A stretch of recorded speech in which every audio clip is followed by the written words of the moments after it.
एक पति है जो कि खुद मज़दूरी का काम करता है। मज़दूरी का काम करता है, उसकी शादी हो जाती है। शादी होने के बाद उसकी पत्नी उससे ये कहती है कि वो पढ़ना चाहती है। अब जब पढ़ना चाहती है तो वो जो है कर्ज़ कड़वा करके अपनी पत्नी का एडमिशन करवा देता है बीएड में।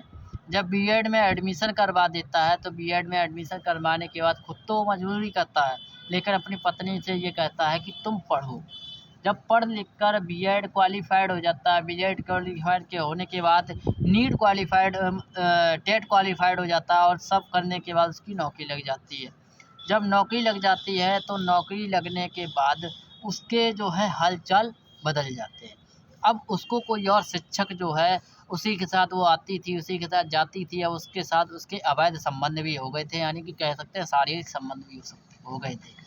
अब जब उसके साथ शारीरिक संबंध हो गए थे तो जो पति है जो मज़दूरी करता था वो कहता था तुम्हारी छुट्टी होती है 4 बजे और तुम आती हो रात के 10 बजे 12 बजे, क्या करती रहती हो? तो वो ये कहती है कि तू कौन होता है बोलने वाला? तेरी औकात क्या है मेरे बार-बार खड़े होने की? तेरी औकात नहीं, मैं शिक्षक हूँ और तू मज़दूरी करता है 100-200 रुपए में और तू मुझसे कह रहा है कि मेरा टाइम आने-जाने का सही नहीं है। तो वो ये कहता है कि तुझको शिक्षक बनाया तो मैंने ही है, तू शिक्षक बनी तो मेरे कारण। तो उसने रुपए जो है इकट्ठे किए, उसके मुँह पर फेंक मारे कि तूने जितना मुझे पढ़ाई में खर्चा किया था उससे 4 गुना ज़्यादा पैसे हैं, उठा और निकल यहाँ से। मैं अपने साथ के जो मेरे बराबर का टीचर है मैं उससे शादी करूँगी, तुझे मैं जा छोड़ती हूँ।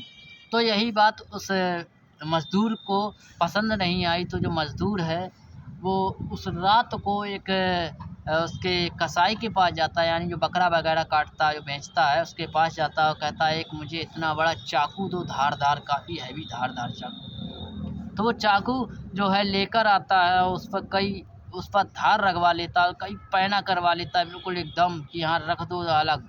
तो वो चाकू से पहले तो उस टीचर को मारता है, उस टीचर का गला जो है काटता है, जिससे वो उसकी पत्नी शादी करना चाहती थी। फिर उसके बाद उसकी पत्नी जिससे शादी हुई थी उसके बाप का गला काटता है, उसके घर जाता है कि और कोई बात नहीं बताता है, केवल जाता है वहाँ पर एक रात रुकता है, जिस रात रुकता है ससुर सो रहा होता है, उसका गला काट देता है। गला काटने के बाद घर आता है तो घर आने के बाद क्या नाम है, ऐसे सीधा भोला वाला बना रहता है, अपनी पत्नी से कुछ नहीं कहता है। जब पत्नी से कुछ नहीं कहता, पत्नी जो है बाप के मरने के बाद अपने मायके जाती है, मायके जाने के बाद रहने के बाद जब आती है, जिस रात आती है, कई दिन रहकर आती है, कई महीने रहकर आती है। जब आती है तो उसी रात वो अपनी पत्नी का गला काट देता है, गला काट कर उसके कम से कम उसके शरीर के कम से कम 2-250 टुकड़े करता है और टुकड़े कर कर एक-एक टुकड़ा जो है नाले में बहाता है।